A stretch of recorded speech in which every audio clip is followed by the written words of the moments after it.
Well, good morning, everybody. My name's Larry Jacobs. Today's January 31st, 2024, and I've got a great show for you today here on Pre-K-12 Education Talk Radio as he gallantly turns down the music.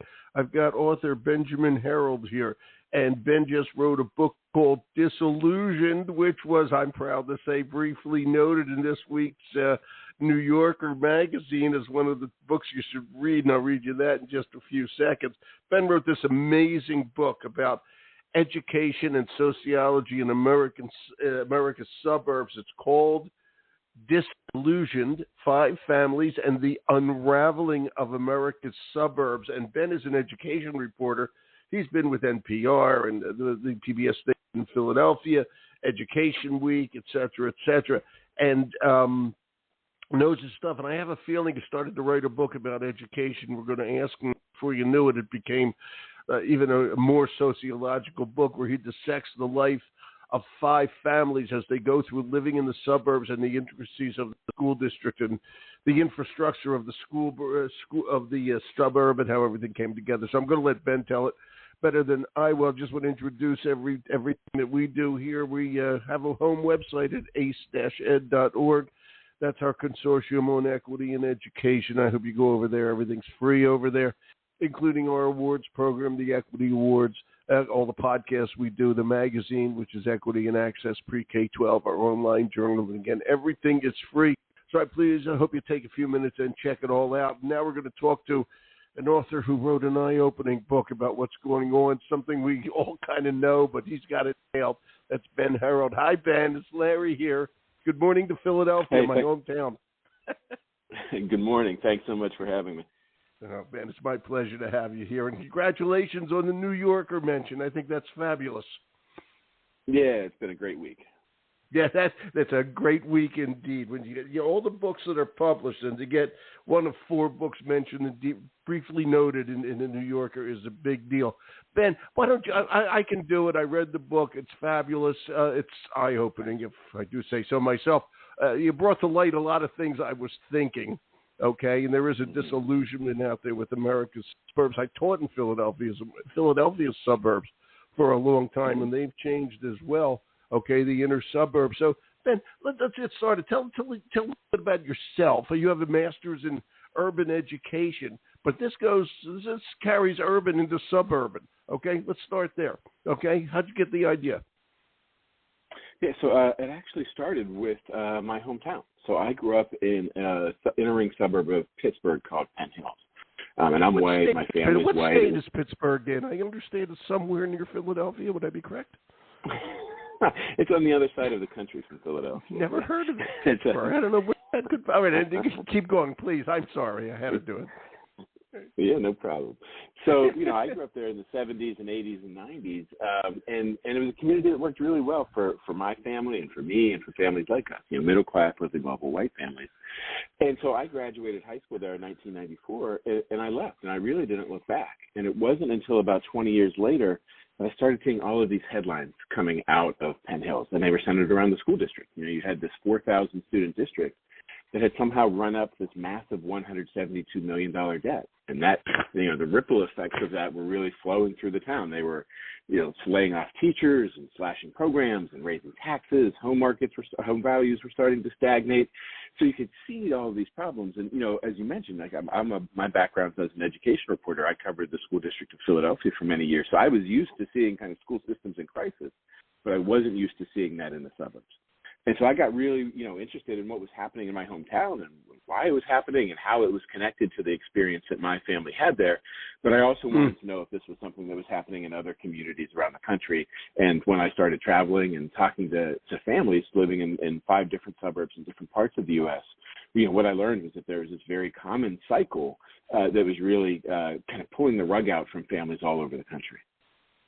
It's amazing. And by the way, I want to say I grew up, I'm older than you. I grew up in West Philly, and I am a graduate K-12 of Philly Public Schools. And when I went to Philly Public Schools, and remember, I was a little white guy, okay, my schools in West Philly were terrific. Then I graduated. I think I told you this, Overbrook High School, okay? And I got a great education. and you just mentioned it. Now it has been. I hope it's getting better. A district in crisis. Okay, and I know it has had troubles over the past number of years.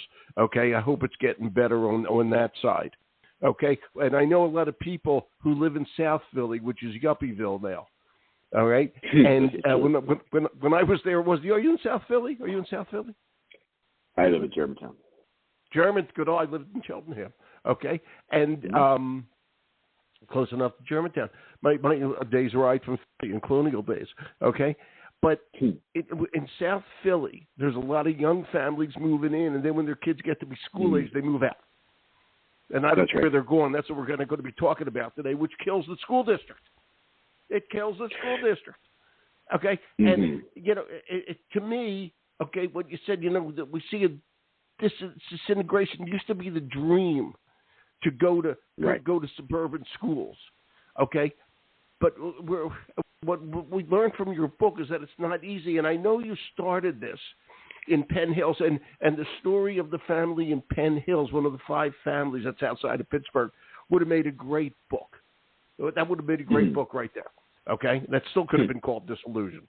Okay? But I'm curious, how did you find 4 other families? Did you just kind of knock on doors? What'd you do? Yeah, that's a great question. And part of what I came to recognize pretty early in the process was, hey, this is not just my hometown. This is something that's happening in suburbs all over the country. But part of what's hard to see about this kind of cycle of development and decline that's really kind of eroding our suburban dreams, it is hard to see if you look at one community at a single snapshot of a single point in time. Because this is really a cycle that plays out over generations, and it plays out over whole metropolitan areas. So I wanted to find communities that were at different stages of this same cycle, starting with a new community really still just being built in the exurbs about 30 miles north of Dallas, and then kind of following all the way through the spectrum to Compton, California, which was a place that we don't really think of as a suburb anymore. But up until the early 1950s, it was an all-white, exclusively kind of bedroom community of Los Angeles that was actually home to the Bush family and had gone through this whole cycle in the 60s, 70s, and 80s. And so the 5 communities really are meant to show this cycle, what it looks like from beginning to end. And then within there, I met families who had children in the public schools in each of these different communities. And I met them by knocking on doors, by talking to local realtors, talking with local advocacy organizations, referrals from the school system, et cetera. So it's, it really kind of comes at this issue from 2 sides. One, we have this big cycle, which I end up describing as a Ponzi scheme. This idea that all of the benefits that families like mine got from suburbia were really paid for by pushing the cost off on the future generations who are having to deal with it now. So you have this cycle playing out again and again, but you also have the families that are really trying to, live through it and navigate it and figure it out. Yeah, it's almost like the way they talk about the national debt, that it's not us, it's our grandchildren who will be paying for it. Everything's pushed to the future. And finally the future happens. Okay, and the house of cards falls down. The bills eventually come due. They always come due at some point. I think Billy Joel once wrote a song about that, if I'm not mistaken. The rent comes due somewhere along the line. It really does, and we have to think about that. So, were you shocked by this as you started to really get into this? Okay, were you shocked by what was going on out there? I was, very much so. And there's still sometimes I have to just remind myself of some of the basic kind of facts, because we have so many myths about suburbia. We think of the white picket fences and the neatly mowed lawns and the all single family homes. But the reality is that suburbia hasn't been that kind of wonder years, leave it to Beaver kind of space in a really long time. But those myths we hold on to them really tight. So part of the disillusionment for me was really saying, oh, wait, I have to let go of all of these weird blinders and filters that I have to be able to see what's actually happening. And one of the numbers that really just sticks with me with that is that America's suburban public schools are already majority non-white. White kids are already a minority. My next question. And those demographic changes are really driving a lot of this kind of anxiety and political conflict and social cultural conflict that we're seeing in a lot of these communities. And I don't think I had fully grasped how deep and dramatic the scale of the demographic changes are, is one. And then 2, to realize that there was just thousands and thousands of communities that all really kind of built up in this same period, this post-war period, 50s and 60s, communities that were really built overnight and largely centered around young families, mostly white families, in their public schools. And so what you see now is now that those communities are 40, 50, 60 years old, all of that infrastructure, the public schools, the roads, the sewers, the sidewalks, is getting old all at once. And because we haven't been paying for it, because we've been pushing the cost off onto the future, when the bills suddenly come due, they hit really, really hard, and it tends to be Black and brown and poor and immigrant families that bear the brunt of that. And that's what we're seeing all over the country, and I think that's a really, really alarming thing. Yeah, and I got to ask, you have a degree from Temple, same place my wife went, and you have a degree from Temple University in urban education. Okay? That's right. Yeah. That's right. And so, I went to go ahead. Initially I had, got my start in public education with working in Philadelphia public schools, and that led me to the urban education program at Temple, which was a great experience. But part of what I really learned and realized through reporting this book was that many of the experiences and backgrounds that I had learned in an urban context, looking at things like racial equity and demographic change and economic crisis, and so many of the problems that we typically, again, in our mythology, we kind of associate with urban schools. Really, there's not that urban-suburban divide anymore. In fact, what you see, many suburban districts, particularly the older inner-ring suburban districts, really, demographically, economically, infrastructure-wise, budget-wise, they often look very much like big city districts now. That was exactly my question, and I can tell you, I taught in Cheltenham, the first suburb, right near you, by the way, at Junewell, though, attached to Philadelphia. You go up on North Broad Street, boom, across Cheltenham Avenue, you're in Cheltenham, okay? Right. And I'm curious, okay, how when a school district sees this happening, did you find that they were looking for the right people to run the district? Okay, the district is changing, okay? They need people who are trained in, if I may, urban education, whatever the hell that is, okay? So because the district is changing, okay, racially, sociologically, you can go right, economically, et cetera, I wish it wasn't, but it is. Okay, not racially, economically. Okay, it tends to run together, unfortunately. All right? And all of a sudden, Ben Herold, who's an education reporter and wrote this incredible book, you're also, by the way, congratulations. I'm like the Wizard of Oz. You're now a sociologist as well. Congratulations. Okay?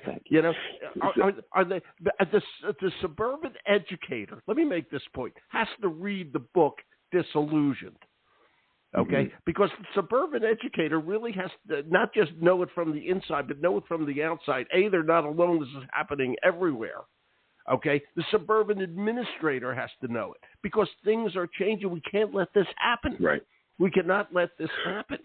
All right. Well, I think what we see in a lot of these, what we see in a lot of the districts is, this sense of, the community in the public school system was really built for one type of family at one point in time. So really looking for, upper mobile, young, middle-class white families.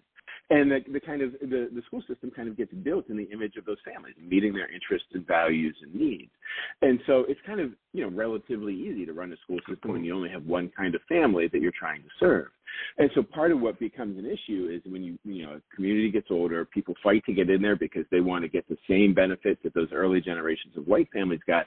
As the system starts to diversify, what you see is two things. So one, there's a sense of this kind of pervasive sense of we can't change what's always worked. And that is kind of becomes a really problematic energy inside a school district because it's worked. The question is worked for whom? And just because it worked for one population at one point in time doesn't mean it's going to work the same for another population at another point in time. And then also to realize that in many of these communities, public school systems are major drivers of jobs. And so, there's a lot of sense of hey, the teaching staff that we have here, the administrative staff, the facility staff, those jobs are really valuable. And, the communities who are able to build these institutions and find jobs for friends and family members and cousins and brothers, you don't want to give that up. And so what we see in a lot of communities is this mismatch. The population changes really dramatically. So you have, go from a predominantly white, all uniformly middle-class community to a community that's much more racially and economically diverse. But the school system's workforce doesn't change. And the curriculum doesn't change. The discipline policies don't evolve. The dress codes don't evolve. And so you see, that's why it comes up. That's why I focus so much on the schools in these communities, because it comes up there first. The tensions resulting from these changes and kind of who belongs and who doesn't in the community, they show up in schools first. And schools are often really, suburban public schools are often really poorly equipped to deal with that because they're trying to hold on to the past, not adapt to the present. And they're trying to hold on to the past because, quote, that's why people are moving there. It's a vicious cycle of psychology. Okay, everything's changing, but you want to keep things the way they were because more and more people try to come in, and et cetera, et cetera. I wanted to ask you this, and this is key to me. First, I just want to say something about what you said. What's so important is that the school district has to reflect the community, and that's very hard to do because a lot of times the community does. And when I say the community, I mean the people in the community. They don't want to become teachers or educators. They need people from. That's why this grow your own thing that the school district uses might be more important than we think. It's not just to get people to become teachers. It's to get people to become teachers who reflect the community. They actually grew up in the community.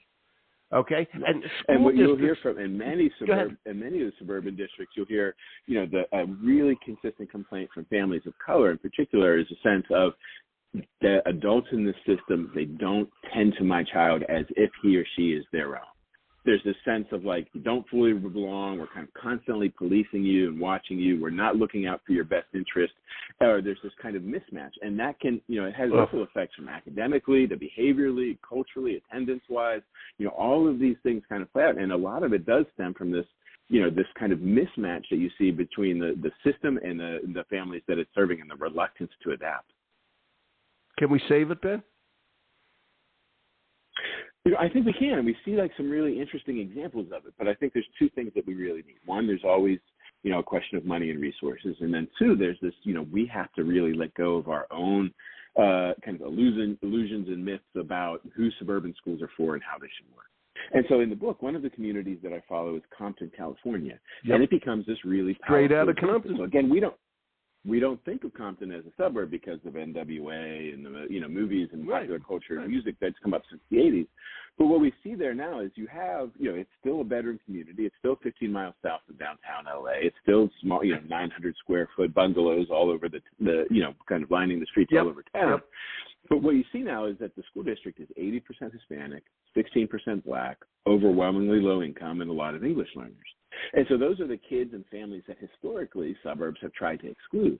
But now they're the entirety of the population in that district. And it's taken a long time for Compton to get there.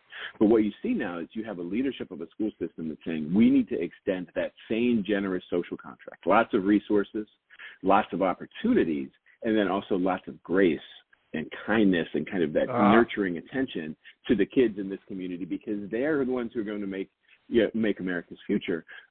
Even though they were the kids who were typically excluded, like we are not only including them, but really kind of lavishing them with that same kind of generous social contract that suburbia used to give to white families. And that's a powerful model, but it's hard to get there. It is hard to get there indeed, and we really got to make it happen. And the reason we have to make it happen, and we got to make it happen for the kids, but we also have to make it happen for everyone. And we're feeling this pain now. We got to, if we don't train kids to exist as adults and do well as adults, okay, we lose them. We lose them. Right. We lose their expertise. These kids aren't stupid. Okay, these are kids who are going to be adults who are just as bright as everybody else. Okay, and if we don't give them all the education they need, it's us who pay the price. Okay, and the generic us. Okay, it's part of what just I saw, a vicious cycle. That was, again, like sticking in Compton for a moment, part of what was really powerful there, again, you see it from both sides. So when I talked to the superintendent there, who's an African-American man named Darren Brawley, like he was very clear of like, this is not just a professional responsibility for him, it's a personal responsibility. He's like, these kids are going to be paying into my retirement. They're going to be the ones funding infrastructure repairs in the communities that I live in. Like I need to educate them because I'm going to depend on them. But then what you also saw at the school level was this sense of, the boy I followed there, I met him, he was in fourth grade. His name's Jacob Hernandez, just an amazing, wonderful, curious, bright kid, full of questions and ideas. And so part of what was so amazing to watch him and his experience at Jefferson Elementary School in Compton was that so much of what he got to do was about almost like trying on different outfits, but for different futures. So he would do mock trial competitions. There would be robotics challenges, development challenges. He tried to start a class newspaper. There were, engineering lessons, all of these different things where he got to really imagine himself into different futures. And so the lesson that stands out to me, like that I still think about all the time, is he and his classmates were asked to write a narrative essay. And the assignment was, write a narrative essay imagining that you've just finished your first day of work at Lucasfilms. And the kids loved it. And Jacob, the boy that I was following, he had it from top to bottom. He's like, I got up, I got in my Tesla, I went over to the school, I hung out with Luke, we were prototyping new lightsabers. And it was, you could just see not only his creativity and talent and intelligence kind of coming out, but again, this sense of and his the creativity future is mine and I have to make it. Yeah, and by the way, with his Tesla, don't go to cold weather. They don't run well in cold weather. We're almost finding out. Southern California has its advantages. Yeah, tell him that. So you're a Philly guy. Make sure he knows. Don't take the Tesla to Illinois or here where I live now in Maine. Okay, they don't work. Okay, it's that simple. I have to ask you if the suburb, when we say the suburbs, okay, are you thinking mostly? And Compton's a good example. Evanston is another good example, right off of the first suburb city outside of Chicago. Okay, when you did your work, are you talking about? I'll use Chicago as an example. I used to live there too. Okay, so you've got Evanston, which is a wonderful place. Okay, I used to live right next to it in Rogers Park in Chicago. Okay. Are you talking about the inner suburbs? Because then when you start walking to the outer suburbs, okay, and in Philly it would be like Abington. You go off to Bucks County and all those districts. Okay, the other way would be Media, et cetera, et cetera. Chicago, it would be Wilmette and Winnetka and all that sort of stuff. Where's the sweet spot as you were looking at all this? Okay, because we're still moving away from the city into what we tend to call suburbs. Where's the sweet spot in all this? Were you able to figure that out, Ben? Well, I think if there is a sweet part spot. Of the problem that we're having now is that there's not one. And so when I kind of talk about suburbs and we look at the 5 communities that I got to know in the book, they're really diverse, not just racially and economically in terms of the population, but they're very different types of communities. So you have a place like Compton that's really this kind of inner-ring bedroom community. Evanston is, it's really like a 19th century streetcar suburb, and it has these big, beautiful homes and these old-growth trees and wide streets, and it's right on the lake. And so the Northwestern. Outside of Atlanta, it's more of a kind of like the 1970s sprawl, where you have shopping centers and parking lots and big malls everywhere. So all of these are the suburbs. We have these kind of images that a suburb is one thing. It's really lots of different kinds. But part of what was so alarming to me coming out of the 4 years of reporting for and writing Disillusioned was that there's not one of these types of suburban communities that's working and all of the others are not. What's happening is that this cycle is kind of churning through all of these types of suburban communities. It's just in different stages at different places. And so what you see is like a place like Compton, that cycle has already swept all the way through it, and it's just now kind of getting back on its feet afterwards. In a place like Penn Hills outside of Pittsburgh, where I grew up, really the storm is like just really hitting right now. And if you look at a place like Gwinnett County, what you see is, okay, this is outside of Atlanta. As recently as 1990, it was 90% white, still a very new community, et cetera. And now, 30 years later, the demographics have totally flipped. The school board has totally changed.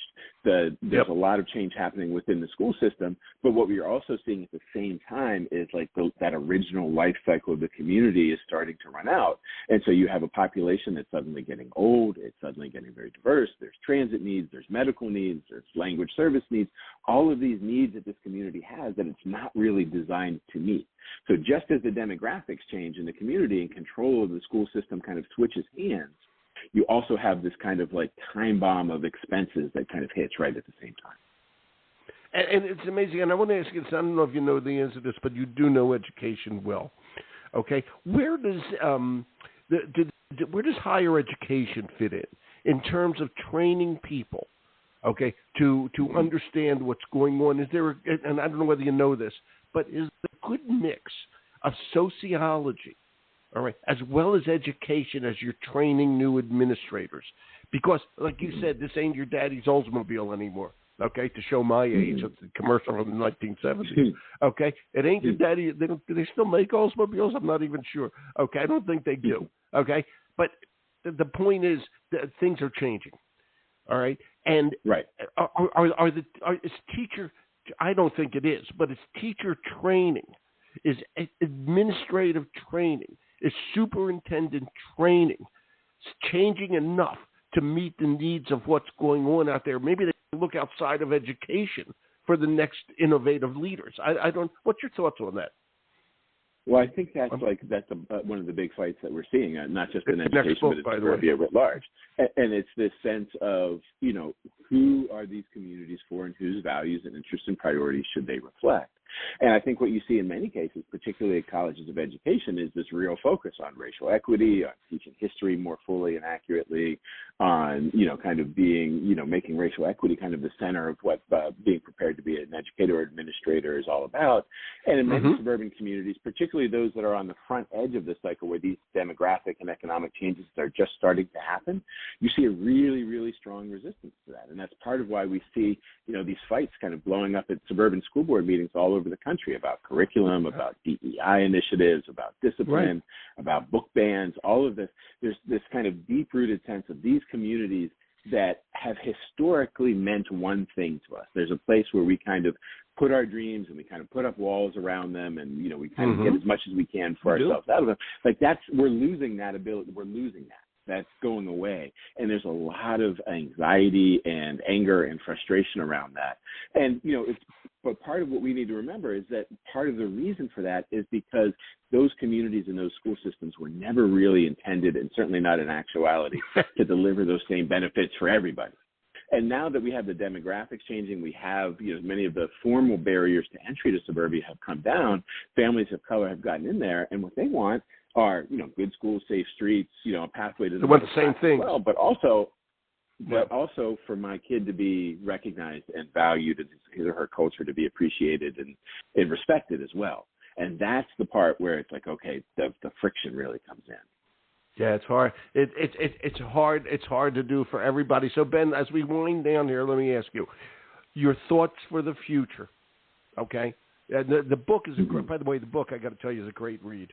Okay, it's really terrific. Okay, not only is the subject terrific, but the way it's written is terrific. Okay, and I enjoyed every minute of it. Okay, and I mean it. But where do you see? Can this all work out? I mean, really and truly, it says Compton's trying to do better. They need money to do it. They need community support, et cetera, et cetera. And it's hard to do because a lot of those people are from different cultures. The culture is different. As you look at a school in Mexico or Guatemala or Honduras, they bring that culture with them. It's different from an American school system. Okay? What's your thoughts about, where we're going to go with all this? Do you think, can we do it? I think the first thing that I want people who walk away from reading Disillusioned to come away with is the sense that we're really just at the beginning of this kind of era of unwinding and unraveling of the suburban dream. It took 100 years to build our kind of suburban nation up, and now it's just starting to unravel, and we should expect that this is going to be a really contentious process all over the country for decades to come.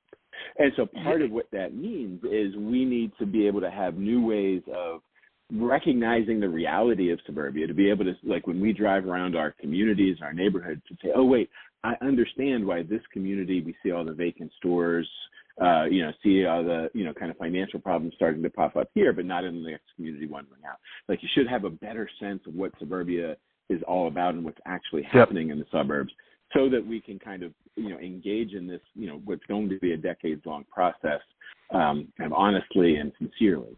But I think the second part of that is, again, we really need to have these kind of like new dreams to carry us through what's ahead. What we look at, there's really three big dreams that we build American suburbs and their schools on. One was this idea of like white racial exclusion and advantage. The second was this idea of equal access and opportunity coming out of the civil rights movement. And then the third was this idea of like maybe the suburbs are where we can finally make racial integration work. And what we're seeing now in community after community, different types of suburbs in different parts of the country, different types of populations, different ages, et cetera, is that all three of those dreams kind of feel like they're crumbling and colliding right now. And so what we need to carry us through is really a dream that's really focused on how do we repair, how do we renew, how do we maintain, because it's going to be a rough patch. And if we kind of expect that we're going to have this kind of like easy, heavily subsidized dream delivered to our doors and not have to pay for it in perpetuity, in the future, like if we can't let go of that, we're going to have a big problem. You're right. And was it your book? I read the quote. I was thinking about it. It's so great. Somebody said, I think I read it in your book, that the definition of integration is for the time period from when the first people of color move into the neighborhood to when the last white people move out. Was that in your book? Yeah, Saul Alinsky had said that. Yeah, and we see that in terrible a quote, lot but of it's so true. It's so true. And we got to stop this. Yeah. Oh my God. Because part of what's happening now, and part of what Disillusioned is all about, is this. What we have historically done as Americans and as suburbanites is when the demographics start to change and things, the friction really starts to ramp up. We just move out. The whitest and wealthiest families move out to a new community, further out into the countryside, and we restart this Ponzi scheme cycle over new. And that's part of why the problem has spread so far, is this pattern of just running away, moving out, restarting it over. But we're really running up against the limits of that right now. And so at some point, there's no more way. You can't keep running away from it. You have to live together and figure it out. And the demographics and the economics of suburbia are meaning that, like, now is the time. Like that's starting to happen now. And it's going to be interesting to see how it unfolds. It really does. And just ask any realtor the first question any family asks. They don't ask how are the sewers. They ask how are the schools. Okay, that's what the basis of real estate is. How are the schools? Okay, and a lot of people can't answer that well anymore, although some realtors do, no matter what. Okay, but we have to change that. And what you said a few minutes ago struck me. I just have to say this anecdotally. Okay, that this is going to be a long process. And in this country, the definition of long is getting shorter and shorter and shorter. Last night, Carol and my wife and I were watching TV, and there was an ad for Dunkin' Donuts. Dunkin' Donuts is the place you run in, you get a cup of coffee and a donut, you run out. Okay, now you can call ahead. Even running in and running out is now, we can't even do that anymore. We can't wait that long. Okay, now we have to call ahead for our breakfast sandwich, okay, and our cup of coffee or our glazed donut and a cup of coffee. We have to call ahead. We can't even wait that long, okay? So for the country, we have to really think about, okay, what long-term means these days, okay? And it's a tough process in this day and age, instant gratification, okay? I remind you that when you call in for your next glazed donut, Ben, at Dunkin'. Okay. I will think of you next time. And and I think you're exactly right, though. I think that part of what what makes communities work and school systems work over time is when there's a sense of this intergenerational compact, where I'm not trying to just get everything that I can for me and my family right now and leave behind a mess that someone else has to clean up. When it's how can I make this work for me and my family in the present, but also make sure it works for the next generation as well, even if the next generation doesn't look like me. And I think that's not something we've been really good at, but that's where we need to get. Right. Well, it's just amazing. So from one Philadelphia, well, you're a Pittsburgh guy, but I assume you're a Philadelphian now. This was a great interview. Thank you, my friend. You wrote a terrific book. You should be proud of yourself. Thanks so much for having me. What's next on the agenda? What's the next book? Illusion? Well, hopefully there'll be a little bit of time to sleep sometime along the road here, and then still very I love public schools. I think public schools are really a window into everything that we care about most in this country, and so definitely we'll still be writing about schools one way or another. Yeah, I'm telling you, everybody. First question: how are the schools? That's what it's all about. Yep. Okay, Ben, you're terrific. Thank you for being here today. I really appreciate it. It's great to know you. Thank you. Yeah, thank you for having me. Oh, you're more than welcome, my friend. Have a good day. Take care. Give my regards to the old hometown. Bye-bye. Will do. All right, bye-bye. Thanks. Bye. Right. That's Ben Herold, everybody. Benjamin Herold. I want to say that the right way. He wrote this great, I'm telling you, the book's terrific. Okay, Disillusioned, Exploration of America's Suburbs. I'll read the subtitle again to you. It is 5 Families and the Unraveling of America's Suburbs. Good stuff. Ben, thanks a million. We're going to archive over at ace-ed.org. My name's Larry Jacobs. This is Pre-K-12 Education Talk Radio. Thanks for listening and have a great day.